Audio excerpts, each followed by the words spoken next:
Hey, it's Dave from Bullpen Cycles, and welcome to part 2 of George Ackerman's Moto Barn event.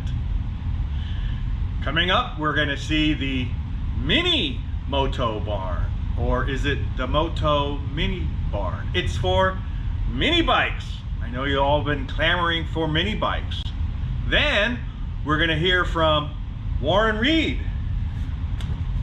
This guy, Warren Reid. I think he probably rode for every major manufacturer on the planet. We're gonna hear from him, and then the show bikes. What good's a show without show bikes? We're gonna see some awesome dirt bikes.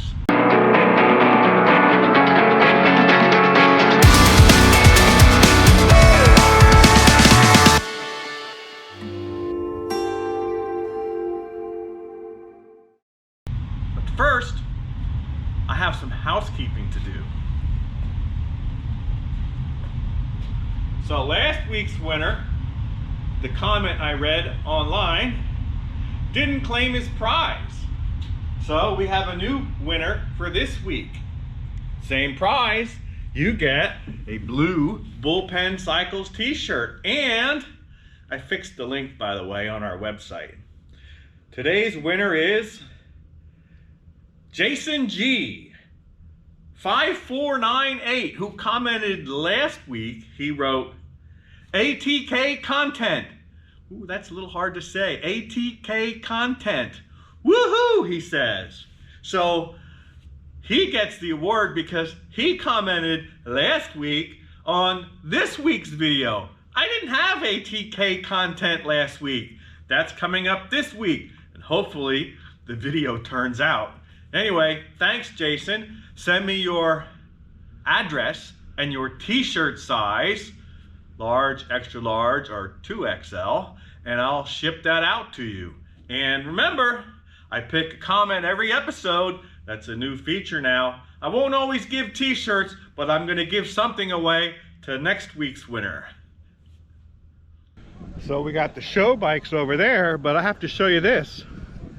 In here, we have the mini bike museum. Now all you folks who are saying I don't show mini bikes, here you go. You even have vintage motors.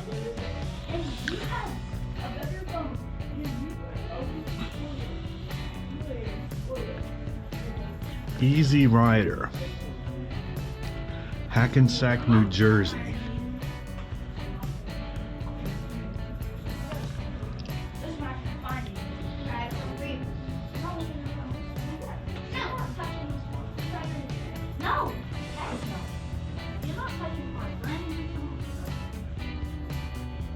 Alexander Reynolds Corp. Oh, Bronco helmet.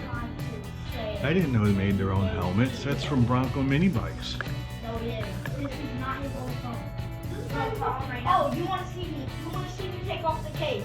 I'll show you that. Look at that purple. Indian model JC5A. The Floyd Climber Indian with a Fuji motor.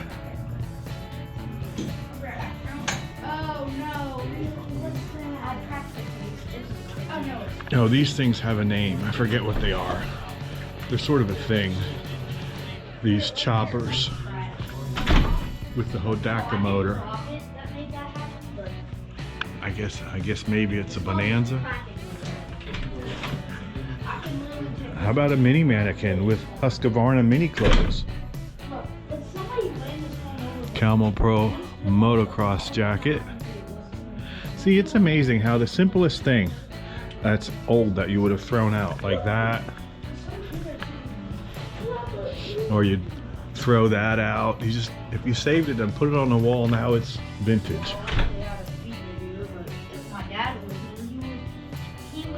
Says Argyle, folds for carrying. Yeah, that's this, because here it folds. These look like death traps. Check that out. death traps. My friend is 13 and he's in 8. No, he's in 7. Okay. And he's in I'm gonna be 13. I'm still gonna be in 7. I'm gonna show the bike behind you. Open it. Nice GoPro. It's only an 8. It's not a The new one. GoPro Hero 8. Yeah. That's nice. Well, at least you have a camera. Wait, don't you have a phone that you can record on? Yeah, but I edit them and post them on YouTube. You post videos on YouTube? Yeah. What's your channel name? It's the name of my shop right here, Bullpen Cycles. It's all old motorcycles. I'll give you a card.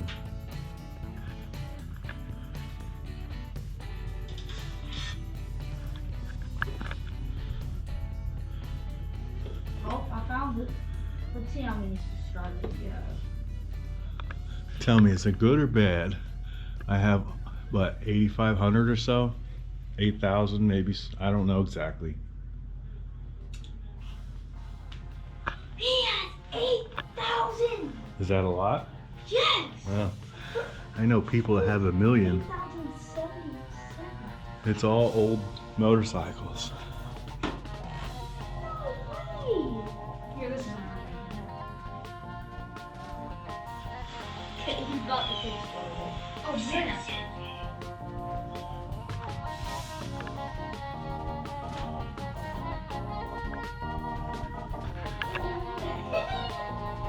mine.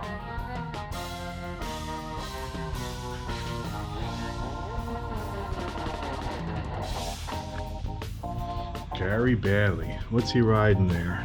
He was a taco man. I don't know what that is.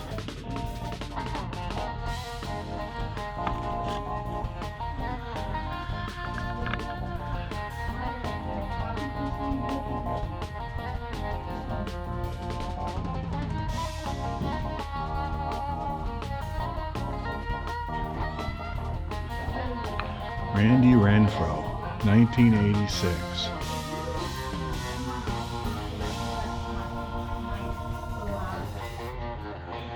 Coleman. Man, I never even heard of half of these cycling magazines.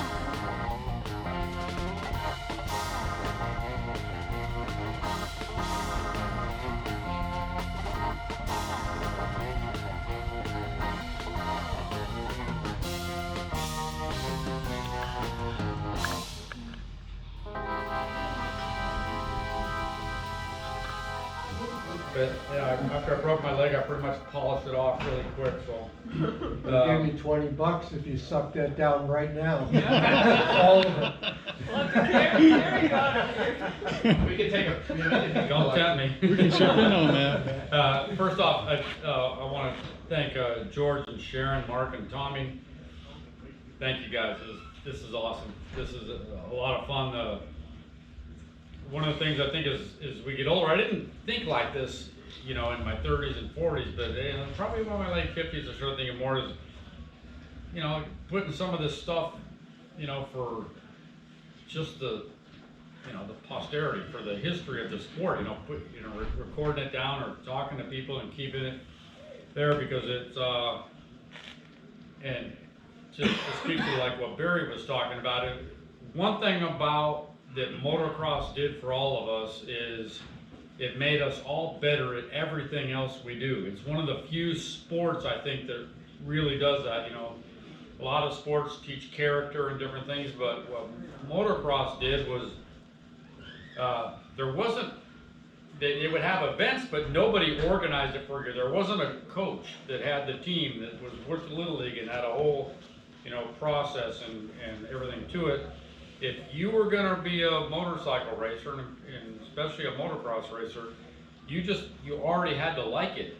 You had to have seen it and be drawn to it and want to ride, and then you realize you're maybe faster than the other kids that are riding in the same field, and you want to, you know, go to the next field or the next, you know, block over, the next city over, and you want to race, and then you beat all the guys in your city, then you beat all the guys in your county, then your state. well, then you think you're really big shit, okay? I want to go ride the nationals, and you keep having these aspirations, but no matter what level you got to, taking that motorcycle and making it better every week, for you know, the preparation, all these things that you had to do the sport that you love made you better at whatever you ended up doing for a career. And whether you went to college or not, you learned all of the most important things you would have gotten from college. I am absolutely convinced of that. Contract negotiations, you know, I did more contract negotiations by the time I was 22 than any college graduate or a guy that got an MBA had ever done a contract. They'd never done a contract till they got out of college or out of law school. I negotiated my own contracts. Barry probably did too. How much you're going to get for that? What are they going to give you? What do I have to give in return? I took 2 college courses in my whole life, and one was international marketing, because I wanted to import stuff from other countries and sell in the United States. And so one of the things in the class was, and the guy was reluctant, the professor was reluctant to let me sign up for it because I didn't have a marketing degree or a business or anything. I said, well, you know, all I want to do is import stuff. I had to go through the normal class stuff, but what realized I did really good on all the tests, and I didn't know if I knew anything about that, but it's common sense. If you ever race motorcycles and you ever negotiated contracts, ever went to other countries, international marketing was a big part of it, so I did good.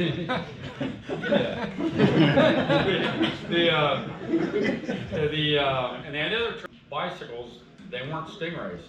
You guys had those funky My 50s. first bicycle I can remember was The handlebars were like this, you know. 26-inch roll fast, the big balloon tires on it. Oh yeah, Which I broke in half. I came of age You're not supposed to jump. in the Stingray age. The Stingray bicycle was everything, and you know, a lot of people may not realize this. I mean, you see all these movies about surfboarding, you know, surfing and skateboarding and and snow skiing. Stingrays and then motocross were bigger than any of those sports by magnitudes of thousands, because everybody everywhere could do it, and whether you're a country kid or a city kid, you could do a Stingray, you could do a bicycle. Your Stingray was, as kids, this desire of freedom to go be on your own. You could ride it you could pull your lawnmower behind a Stingray. How many guys? All right, and you ride your Stingray to the local field and everybody do jumps. First time you ever did a double jump was on a Stingray in a field, okay? Right. And then we start seeing them in motorcycle races. Big deal, we've already done this, right? So, and then you learn how to fix your Stingray. Hey, these ape hammer bars were no good for Stingrays. Guess what? The little junior bikes had these little mini bars, and they had the same clamp as the Stingray, so we started putting lower bars. Well, that was better for doing more of the stunts and the tricks. And then, and then all the classes we wanted to take in school, I took every shop class you could imagine, from junior high all the way up. And in fact, when I was 15, my brother got one of those Yamaha suspension bikes with the twin shocks, and I'm like, oh, why twin shocks? Because now they got monoshocks. So I took my brother's brand new Yamaha twin shock bicycle, and with a vise and a hacksaw and a welder, I cut that thing up and I made a monoshock. If you Google Maps, go to Google Maps and put in Little Saigon, and the map that shows up will show land that was the fields that I rode in on my Stingray all the time, because that was farm fields. In Orange County there were subdivisions and old farm fields everywhere, and there were scatterings of all these things around. And so all the friends that I met, and we rode Stingray bikes around these areas, they lived on the other side of Bolsa Avenue. Bolsa Avenue is Little Saigon in Westminster. So all the refugees that came after the fall of Saigon, they all went to Camp Pendleton. They had the tent cities at Camp Pendleton, and they started settling in Westminster, which the town I lived in, and the first business opened right on Bolsa Avenue, and my wife and all my good friends Stingray friends, or I should say half my Stingray friends, lived on the south side of Bolsa, and I lived on the north side. We all met on the fields on the corner of Bolsa and Bouchard, between Magnolia and Brooker. So that's, again, Little Saigon. My first business was there, my grammar school, my middle school, my high school are on that map that shows up. My wife's grammar school, middle school, high school, you know, local races in Southern California. And then, you know, we got pretty close in the year you won those championships, and he got hurt. A lot of people may or may not remember. He got career-ending injury right after he won the Supercross title and the national title in '82. And after he won those two titles, he went to Europe for the Nations. Right. He'd won them the year before. He went to the Nations. He won the Swedish Grand Prix, and everybody remember this. He won the Swedish Grand Prix, beating George Jobet and Danny Laporte. Yeah. Who George Jobet was the defending champion that year. Danny Laporte was trying to wrap up the World Championships, and Donnie went to the last race and kicked their butts, and was getting ready for the Nations when he had his accident, and he was in a coma for weeks. And his wife at the time was Preston Petty's daughter, and they had a kid named Josh. So Josh Hansen, who everybody heard of in Supercross, is Preston Petty's grandson. Did not know. A lot of people didn't know that. So when I rode for Horst in ATK in '85, after I was done, you know, with my full-time career, I was getting my cabinet and millwork contracting business going, and Horst Leitner wanted me to remodel his kitchen for him. I'd known him for years doing stuff, so I was remodeling his kitchen in Laguna Beach, and you know, doing some oak staircase, all kinds of, you know, fancy stuff. And so he said, hey, I want you to raise some races. I'm like, okay, I'll do some testing. So I, you know, supplement as I get in that cabinet business going. So I start doing some local races for him, just testing more or less the ATK, you know, getting it from kind of this obscure four-stroke bike to getting some, you know, having some success at a high level. And even though I was done full-time racing, I wasn't really practicing or training, I still go in a million, and I could still go pretty good. So he started doing some races.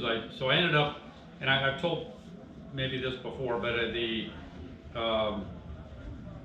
started to do the big races. So I did a Friday night speedway at Orange County Speedway at the Orange County Fairgrounds. Friday night speedway. Saturday I rode a White Brothers full-blown TT bike at the Camel Pro Series Grand National TT at Ascot Park, which was where I first started racing motocross. So again, I get, you know, Schobert and Springsteen and all the dudes, right? All the big names you remember from the '80s, and Scott Parker and Randy Goss and Chris Carr and Ted Booty and Steve Moorhead, and you know, and I mean all the TT specialists, Mickey Fay, all the guys you've ever heard of. So I'm doing that. That's Saturday night after racing Speedway on Friday night. As soon as the Ascot TT National was over, my brother had, in the Ascot parking lot, had borrowed my mom's van, and we had, my brother drove all night to Hangtown, and we got to the track at Hangtown at 7 o'clock the next morning. They opened the pit gate. I went in and did to race the 500 AMA National. So I have 2 pit passes from 2 races that I rode. I don't have anything from the Speedway, but from the Ascot TT on Saturday night and the Hangtown 500 National on Sunday day. So Speedway, Dirt Track National, 500 National on within a less than a 72-hour period. Wow. And then I had to help my brother with his pool, you know, cleaning business for the next couple of days to make up for all, because he had to do all the driving. So anyway, but that, and then a month and a half after that was the USGP at Carlsbad, where I again rode the ATK. Well, I was riding for Hallman, so you see some, you know, probably some Hallman stuff around here, Thor, and but it was Hallman racing at that time, and then Bob Maynard doing Bob Maynard's Orange County Cycle, who employed Tom White as the service manager at his dealership, and I knew Tom because I'd ride my Stingray to Orange County Cycle, and I ride my Stingray to Ruston's. So Tom's twin brother Dan was a service manager at Ruston's, and we'd ride sometimes to Pete Bailey's CZ shop, and we'd ride to Westminster Sports Cycles, and Southland Cycle Center for Suzuki's. Anyway, and Herb Friedlander Honda. Stingrays, again, were the root of all this to do everything. Okay, now I call these modern, but I guess, are they vintage since they're 2002? We got upside down forks, crankcase carburetor induction, power exhaust valves. I'm 3 hours away. He's 4 and he passed my house.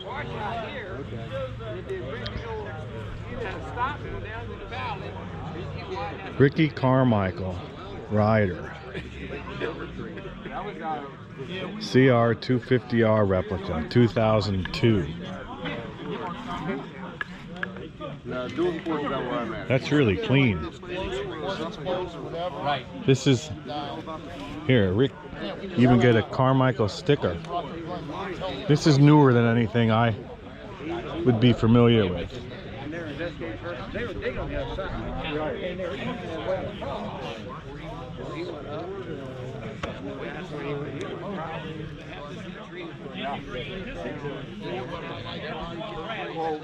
So I'm not saying anything because I'm not as familiar with this newer stuff.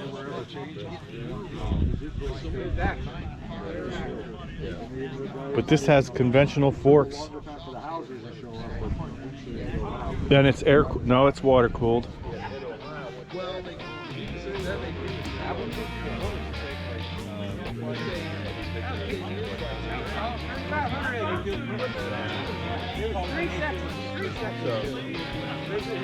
Well, we know what this is.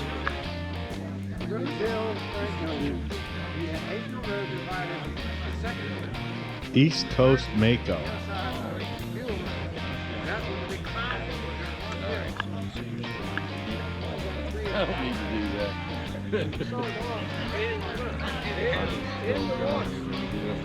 With Owens.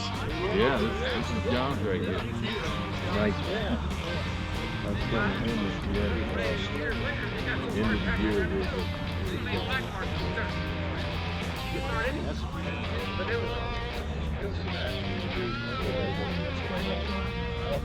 I got a few keys on the shelf. Those were wickedly fixed. Yeah, it Is it a VR? Yeah, that one is.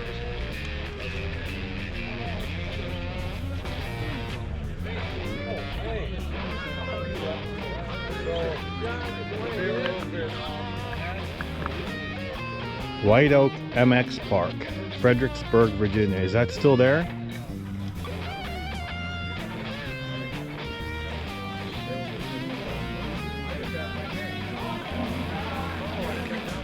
Showing this so I can show you the bike. Look at the details.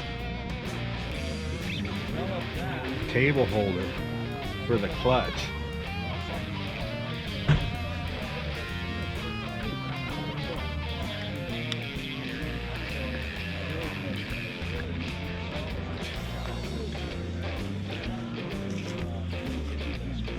Bob Adams tribute. This bike was ridden by Bob Adams in his last race, May 2013 at Lake Sugar Tree. The bike was built as a tribute to Bob.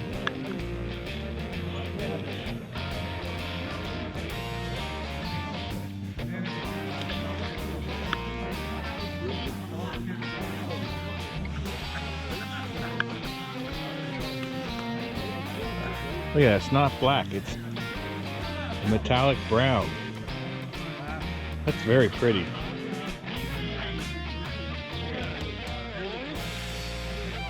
And a rider.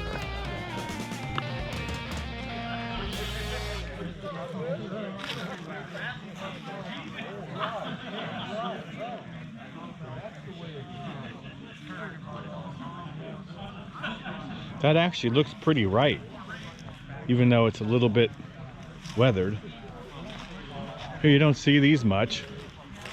This is a Saks Back when they had 6 speeds and 7 speed sacks, you often see these as Hercules, but you don't often see the Motocross Sax version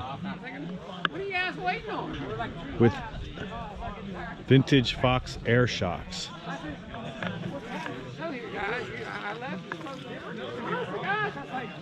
Here we go. For Frank Stacy, it was a dream come true. The German-based Sax motorcycle company decided to go racing in America. A radically new 7-speed 250 and a big budget. All they needed was a rider, and they chose Frank. The most enjoyable ride, it was either bottom or top. There was nothing in between. Basically, it was 0 to 55. I was fortunate. And we saw this, I think, at Mid-Ohio. It's Mexican.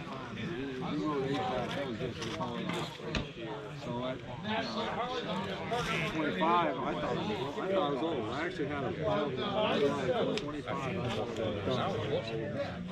And that was because of riding. I ride against kids who were 18, 16, doing, they're jumping triples and all that stuff.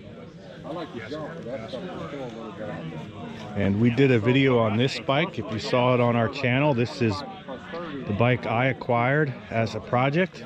And it was restored by Don Miller. The prototype 75 Harley MX 250, and this is another one of ours, our 414 Chapra.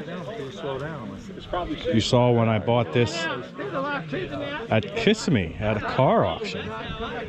I'll post a link to those videos. Oh yeah.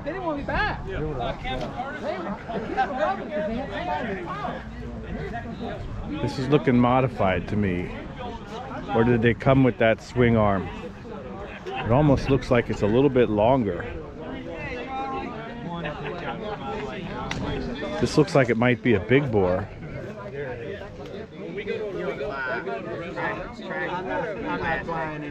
Roger DeCoster.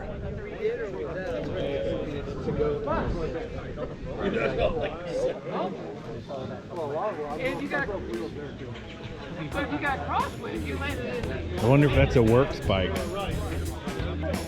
The YZ, RM. And those are correct fenders the way they made them. No. Tell us about your bike. 78 YZ 250. Yeah. Roughly amateurly restored. Oh, it looks nice though. Yeah. I mean, they polished the fork tubes. I mean, it. I said, I had them done. I put new rims and spokes. Had the hubs coated. It doesn't look amateur to me. What about the tires on it, Ronnie? Are they it's still made to be ridden, okay? Yeah, I got it. I'm not. I don't want it's to not- build a show bike. It's not a trailer queen. Yep. I want to start up right now. What happened with Harley? I got gas. You remember? You know the story? What happened with them? Why It's they? Amarachi, I know that. What happened? Amici. Amarici, as they say. Amici. Ermaki. I always call it Ermaki. Amaki, I always call We got 3 different ways of saying it. The Harley guy I knew, he said it was Amici. Those They are- made them. They had those in the early 70s, but they were black. They had the Rapido. Yeah, but this is the MX. Right, this is the- because this- I have the prototype over there. That was Harley Davidson making it with the Italian company. This This is is- AMF with the Italian company. Yeah. Well, Right? AMF Harley. Yeah. AMF Harley, yeah. But before that, it was Harley. But Yeah. Yeah. and you don't find them too often either. I have a couple of Sprints. Then you had the Sprint, you had the Baja, and you had a Rapido. Those are the little ones. Yeah. 100. No.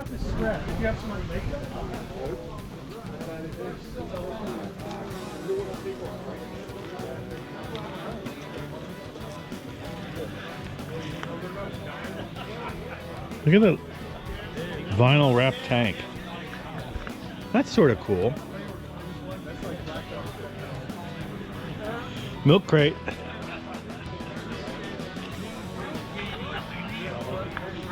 So those are the show bikes. Then we got like display bikes just hanging around. So we got a triad of enduros.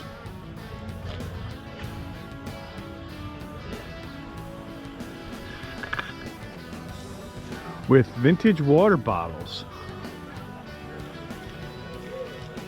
Super jug. And spark plug holders.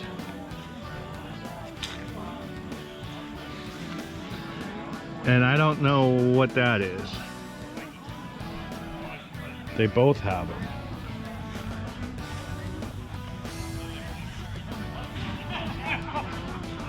Keys are in it. Let's go.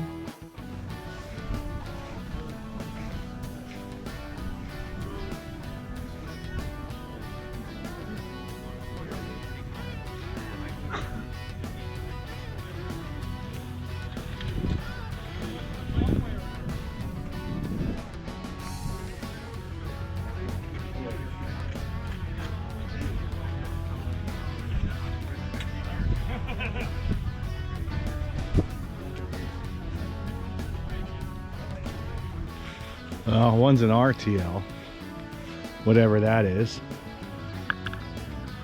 and a baby TL.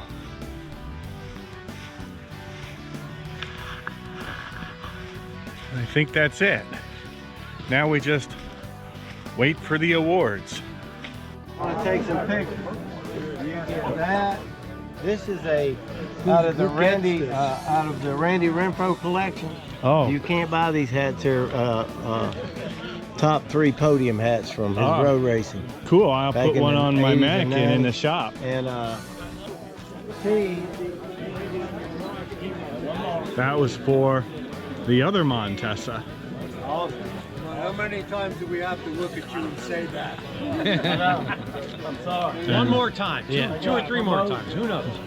Don't they normally go 3, 2, 1 to keep the suspense? I guess so. Did he do it backwards? He did it a little backwards, it's okay. Okay, what's this mean? Well, he's left-handed. It's his party, he can do whatever he wants, right?